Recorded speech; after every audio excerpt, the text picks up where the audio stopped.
Welcome to the Pet Loss Companion. I'm Dolan-Del Vecchio, and I'm here with my friend and colleague and co-author, Nancy Saxton-Lopez. And we are thrilled to be with you. This is an opportunity for us to share some thoughts and information that will be helpful to people who are, in one way or another, dealing with the bereavement and the grief related to losing an animal companion. We have this broadcast because we very much would like to take the information that we gained facilitating pet loss groups for many years, many decades, in fact, with our combined experience. And we put that information and that guidance into a book called The Pet Loss Companion, Healing Advice from Family Therapists Who Lead Pet Loss Groups. And we now have the opportunity through this broadcast and through the podcast audio recording to share some thoughts and information with a much broader audience. So it's great to be with you. And we welcome your comments and questions so we can be easily reached. You can reach me at kenddv, my initials, ddv@gmail.com. And you can reach Nancy at nsaxtonlopez at csmpc.com. And I'll spell that out, nsaxtonlopez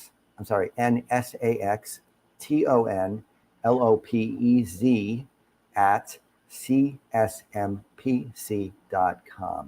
This program, we'd like you to know, also is a friend of Dakin Humane Society. Dakin Humane Society is in Springfield, Massachusetts. It's a 501c3 community-supported animal welfare organization that provides shelter and medical care and spay-neuter services, along with behavioral rehab for more than 20,000 animals and people every year. Since it first opened in 1969, Dakin has become one of the most recognized nonprofit organizations in central Massachusetts and a national leader in animal welfare. You can learn more about Dakin and make a donation. Please consider doing so at dakinhumane.org, dakinhumane.org. Nancy, want to get us started? Okay, so this is one of our favorite topics. And we have had one podcast on this already. I went into a little more detail with this one. I really wanted to get some information from animal communicators, psychics, mediums, that from their cases, So, I mean, I did a lot of research looking up stuff. Now, there is a lot of information on the afterlife of animals. I mean, there's just a lot of it. And I think that the caveat is that we want to be careful because, it is an individual, kind of process with this, what people believe and not believe. But at the same time, I mean, some of these people probably do have a wonderful and amazing gift, and others may not so much. So, you mean that some animal communicators are probably legit and others are hucksters? It's a possibility. And so, but I want to start with my experience because finally a week and a half ago or so, I got to speak to a medium. She does animals and people, and she's an animal communicator. So she does talk to pets who have crossed. And it was really interesting because she had a lot of on target information. But what happened initially is my parents came through, which all of a sudden my mother came through, my father came through, my grandfather came through. I mean, it was just all these people, which was really important and really cool. And it was really interesting because the first thing, one of the first things she said from my mother was at the end of September, like September 23rd or something like that, was important. And excuse me. And her sister, my aunt, is dying and did actually die the day after this reading. And her birthday is September 22nd.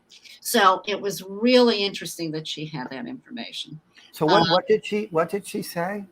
So my mother had said September. She gave the medium this September date. Now the medium was like, it was the 23rd, 24th. I'm not sure, but something in September is really important. Well, my aunt's birthday is September 22nd. She would have been 104, and she died the day after my reading, which was the 14th, which was really kind of interesting. And my mother had told me that I'm around her. I'm around my sister. Oh, well, she said she's around your she aunt, had the name. She said it's like Jenna, Jennifer, and she goes by Jenna. So it was really fascinating. So all that started to happen. But I wanted to talk to the dogs, right? I mean, I wanted my dogs to come through. So I said to her, and after a while, I said, where are the dogs, right? I want to talk to them. And she said all of a sudden, whoa, do you had 4, 5, how many, I mean, there's so many of them here, right? So I said, yeah, well, 7 have crossed over. And she said, well, one of them is it starts with 8. Well, I said, Hanky. He goes by Hanky. And I said, yes, that was his nickname. And, she said to me, he knew that he was your favorite, and because you worked very hard with him because he was so sick, and he was sick for 6 years. So she had this kind of flavor that he was talking to her like, and you went over and above. He said Mom went over and above, but that was really important for me because I was so sick. And then I would ask her, like, all of a sudden, somebody else has some mobility issues. And I said, because I have black pugs and fawn pugs, over time. And I said, light or dark, and she said light. And then of course, I remember Noelle was quadriplegic. She had started paraplegic and then she became quadriplegic. And she goes, oh, and then she said, she wants you to know that she had no regrets of when you took her to be euthanized, because that was what you needed to do for me at the time. And then they all kind of chimed in about Mom and loving, their lives and all these things. And kind of Lulu came in too. So it was so much because there were so many of them. She goes, I think they're all here, and she said something with the teeth. And so she was actually having some kind of conversations with them, which I thought was really interesting. What happened by the end, because we were running out of time, is she said to me, are you looking for another, you're getting another dog? Now, of course, I never said that to her. And we had, put in an application for a French Bulldog rescue, little boy. And I don't think we had necessarily known we were getting him. I mean, we are now, but she said, all of them say, take him. It's good that you take him because he will be special. I was like, okay, which I thought was really, interesting, right? That they all chimed in.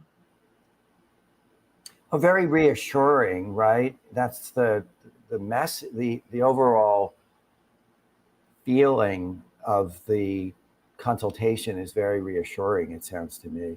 It's very positive. Yeah. Yeah, very positive. And it's so hard to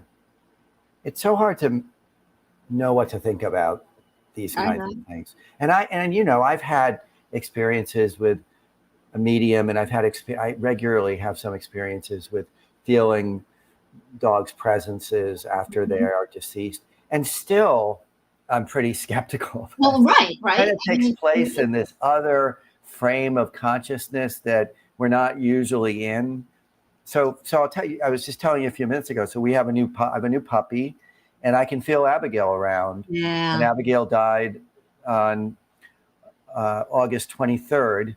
And I feel very much that she's around and almost like playing with the new puppy and being very like happy that there's another dog here playing with their toys. On the other hand, I do not feel Isabel around at all. Isabel died June 19th. And I actually saw Isabel a couple times right after she died. Very, very much. I mean, I saw her. I felt like she was definitely there for a bit.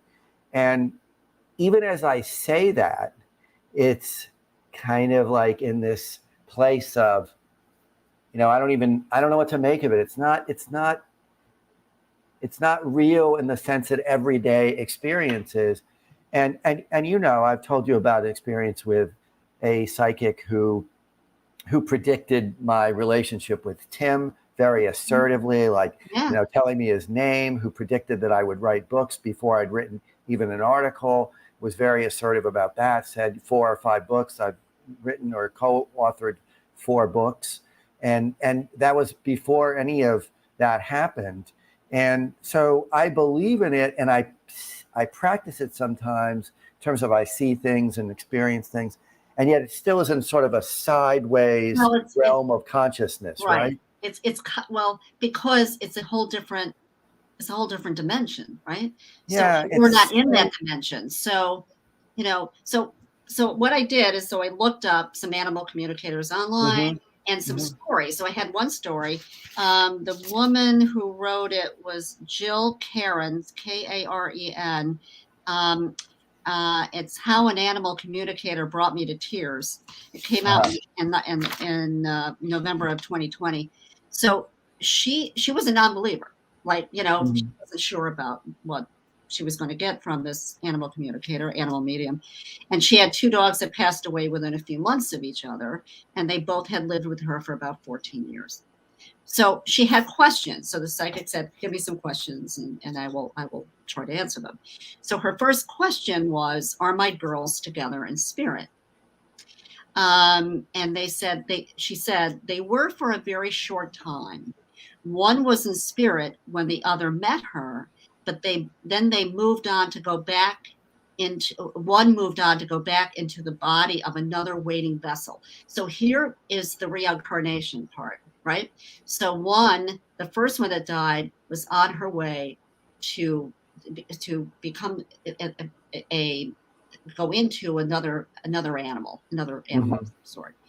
And so that was interesting, right? Because there's that reincarnation. The second question was, are they mad at me for letting them go? Because I think that they both had euthanized. And the medium said, absolutely not, positively not. They were not mad. And then the question was, were they suffering? And I did not know it while they were still alive, because that's a question we would ask, right? Were they in pain? Was there something going on with them that we didn't pick up? And the medium said one said she was in pain in her lower back, but she was not suffering. And the other said she was having a little bit of trouble breathing, but she kind of left it there. She didn't see. Well, one of the things that I'm always thinking about when I hear this kind of story is the medium is more than an interpreter. They're also, I'm assuming, I don't know how it could be otherwise, shaping the message. So that's the question, are they suffering? And of course she knows that the person asking the question wants the answer to be no. So it's interesting that she kind of couched it in, well, she was having a little trouble, but it wasn't like she was in excruciating pain. It's very interesting that all of that. I mean, to me, it's more meaningful that she actually said there was some pain, rather than no suffering. They weren't in any pain. They weren't in any discomfort, because that would sound like it was like, that would be too almost pandering. Right. It would be too odd. So then she had gotten a new dog, and so the other question was, did they send her new dog to her, the new one? And the medium said they didn't send the new dog to her, but one chose her body as a vessel of her spirit. So her last dog came back in the dog she got. She loved her. She has evidence, right? She wanted to come back. The other had already found a new vessel with another family. So, and then she freaked out with that, right? She was blown away. And then she realized, because I think I have it. So when the new dog came, right, she had very similar behaviors to the one who had died, right? So when she came in, she didn't jump on any couches, which is unusual for dogs. I mean, they'll jump around. The dog slept in the same spot as the other dog in her bedroom. She took her cookie to the same spot to eat. She found the water bowl and the food bowl before it was even taken out. She went to the cabinet, where it was. She snuggled and buried her head in her armpit, which the other dog had done. And she could walk off leash and stay by her side. And it was an adult dog? Yeah, it was an adult. But so all of those things her deceased dog had done that the new one was doing. So she really believed that, this was her original dog. And then the one question was, do they do anything to let me know they're nearby? And of course, one is with her all the time, and the other has been around outside. There wasn't any detail about that. So I thought that was pretty interesting because she could list the behaviors that were the same as her deceased dog. Yeah. And I'm assuming that the timing works out.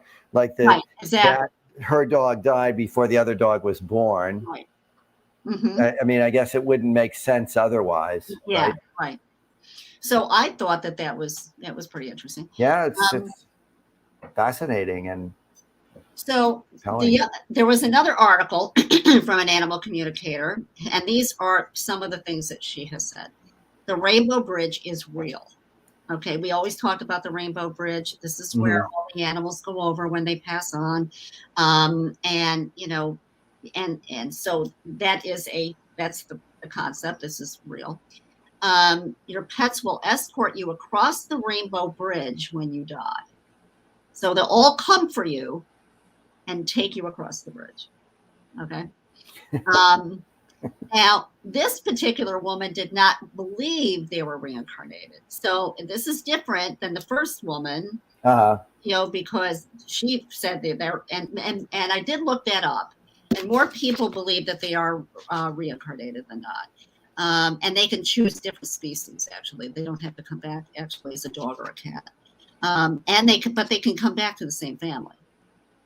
But the love remains the same, even if they choose not to return. Okay. Well, there's many people will, kind of like you were describing before, will see deceased loved ones around their deathbed. Mm-hmm. And I mean, very common. And I have family and friends who have shared those kinds of stories.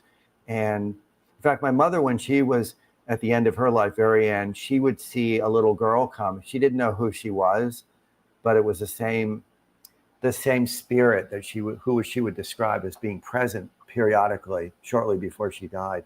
So I think that's very common. But you have stories of people who have seen people and pets come in spirit before they pass over, right? Did your mother, did you know at all who the little girl was? Nope, she didn't know who she was. Never knew. But she would describe her, but she didn't have any name or any real reference for her. Oh, that's interesting. So some of the other things that this animal communicator said, the one who's talking about the Rainbow Bridge, your pets come to visit you all the time. Your pets school your new pets on what it's like in the house. If you are overcome with grief, though, it's a little harder for your animal spirit to visit. It's a little bit because it's too much emotion, I guess.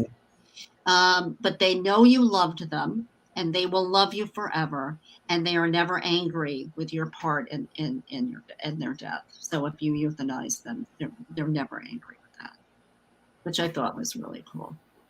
I think animals live with equanimity, they take things as they come for the most part, right? Yeah, they live in the moment, right? Yeah, because they don't have a concept of time. They don't have a concept. I mean, I think they know routines, and I think they have a connection to you, but the time factor is not there. Like we've talked about this. Like a lot of people would come into the group. I've killed my animal. They knew I was killing them. They knew I was talking, but that's not. They wouldn't know they were dying. They would know that their pet parent was upset. Was having an emotional reaction. Yeah. But they don't really have the comprehension of what's going to happen. Yeah. Yeah. So, which is something I was really upset as Abigail was dying, really upset, and I regret that a bit because I feel like it it probably made her more anxious than anything else. Yeah. But it was very painful. I mean, it's just, I couldn't it's really very control it. painful. I was very upset. Of course you would be, you know. And but I do feel like they live in the moment, and they're a rounded spirit. They're probably accepting reality, you know, what things, the way things are. I mean, that they kind of, and well, that's the interesting thing about in the wild, when they're dying, they go away and they die. I mean, they don't, that's just kind of what they do. You know, there's no Yeah. thought about going to a vet or no thought about getting medication. I mean, they just will die. You know, that's kind of their instinct.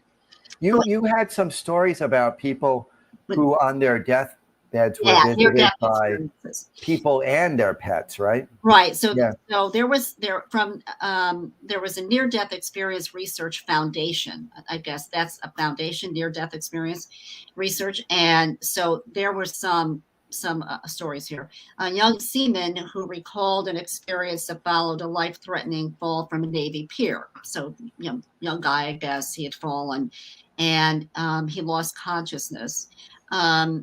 After losing consciousness, he found himself in an absolutely beautiful green field of grass with his canine friend who had died. After the reunion, he suddenly became aware that he was in a medical unit because somebody was yelling at him to wake up. But at that moment, when he passed, or I guess there was a passing over, he was there with his dog. Well, when people describe that kind of experience, they often will say that time becomes very different. Right. That time can feel like there's a vast expanse of time, and really what's passed is moments, seconds even, you know. And yet it would be a whole different feeling when you're in it, right? It's Yeah, like a different thing. So, and he just, when he woke up or got, was able to talk, he described that time with the dog. It was very brief, but very real. There was not a single aspect of that experience which did not feel real. So there's a book that I read recently. I probably have referenced it. It's called After. That's right here. I'm going to grab it. It's called After. And the author is a physician by the name of Bruce Grayson. Okay. And he is probably at that institute that you described. And he's been studying near-death experiences for 40 years. And he talks about how people who have these experiences will say they are more real than everyday life. Yeah, right. How that's the way they experience them.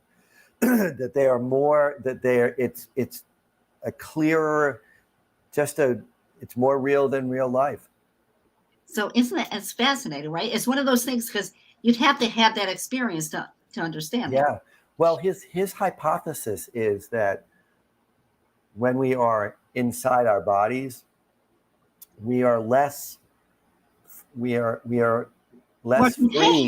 experience. We're more contained. Yeah. And that consciousness outside of the container of our physical body is even brighter. Like, people talk about colors that they can't describe because they're outside the spectrum of what we see with our eyes. And they'll talk about time and so that's his hypothesis, that in fact, his hypothesis is that consciousness originates outside of our physical body and it's sort of projected in, and we are like, an analogy would be like, we are like cell phones that ground us in the physical world. It's very interesting. He's a very learned man and has been studying this for a very long time. And I'm going to read that. I have to read that book. Yeah, it's very interesting, but it relates very much to what you said about it being so real. And and there's another one here. A 13-year-old who was dying would have dreams of her deceased lab. He is in a good place. He occasionally comes to see me, and I have a feeling he is there to say it is okay. Mm-hmm. In a safe place. Those dreams brought this child solace and the comfort of knowing she would be entering a safe place with her furry friend. Now and then you go into the visions, right? At the end of life, a person may have a vision of someone who has passed. One dying woman had a vision of her deceased husband and dog. Mm-hmm. She stated that her husband had taken her hand along with the dog and told her he would show her the path to follow to be able to die peacefully. Wow. So very comforting. But the dogs are there, right? Or the cats are there. The animals are present. Yeah. Which I think is really, really important for people. So there is, so there's a book. Let's see, what's the book? Oh, so A New Look at Evidence for Life After Death by Carlos Osis, O-S-I-S, and Erlander Haraldson. That sounds Swedish. I don't know, those are people that are in a different country, I believe. They estimate that about 62 of the patients in their study had these visions, these types of visions, 24 hours before death. Oh, very, very common. Yeah. Very, very common. Yeah. And they are universally, I shouldn't say universally, but I'm thinking about this book that I just mentioned, almost universally experienced as very soothing, very positive, very comforting. Yeah. Yeah. Isn't that cool? So, and then we talked about before, after it's common for the dogs or cats make appearances after they die, obviously. And the visits come in many forms. We've talked about that before, hearing the clicking, of the nails or the barks or seeing them out of your corner of your eye. And that is a Michael Fox DVM, Dog Body, Dog Mind, Exploring Canine Consciousness and Total Wellbeing. That was the book.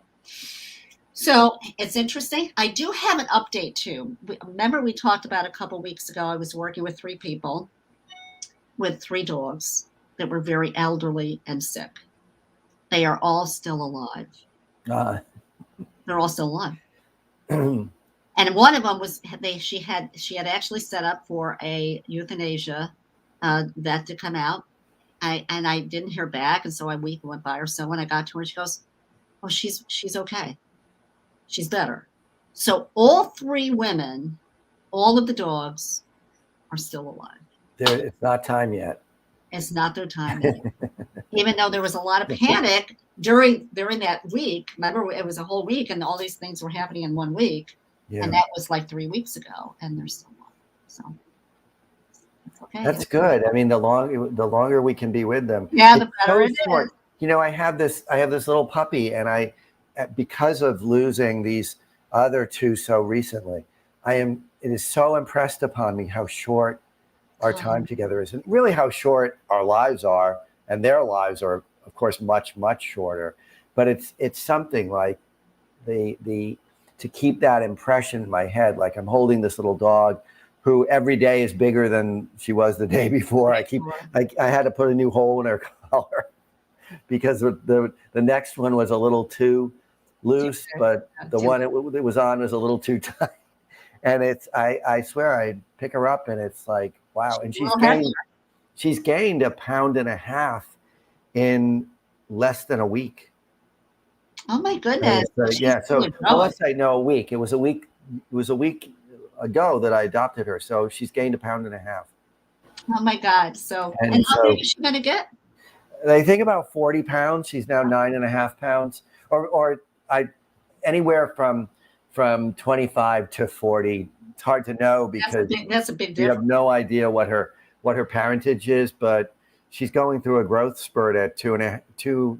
She'll be 3 months old the 25th, which is 2 days from now. So, well, when we're having a hard time naming our dog, the new one, and he came with Noah, but we thought, but he doesn't answer to Noah according to the foster mother. He answers to Ozzy.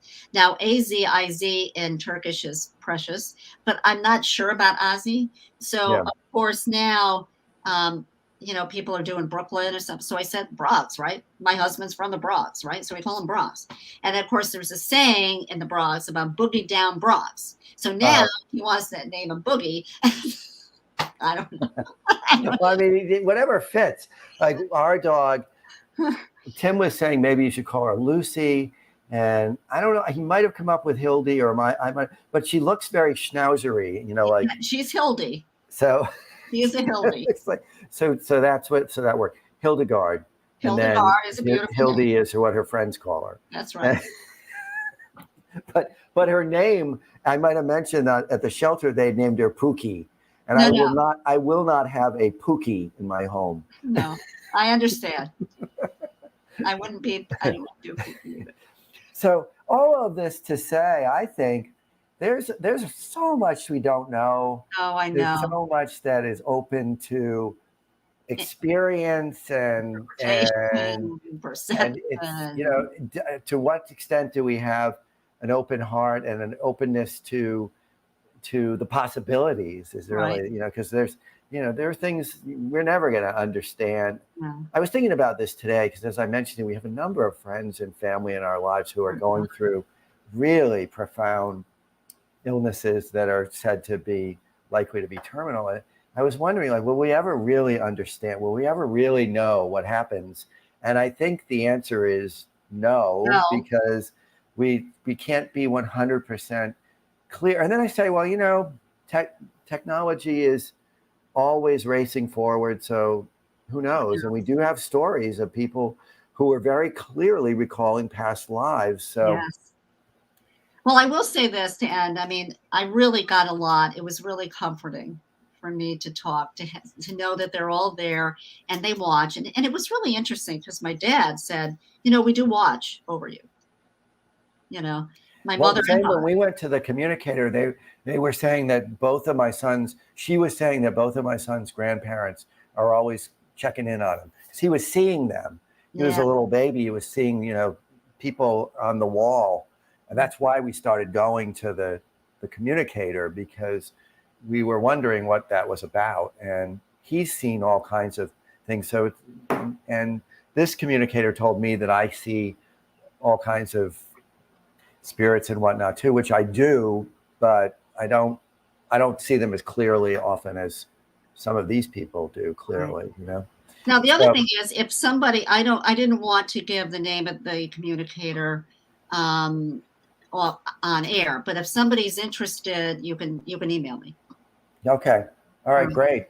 Well, as always, Nancy, a fascinating conversation. Oh, yeah. Very, very much so. And I'll look forward to talking with you again next week, if not before. You never know. Bye, everybody. Take care.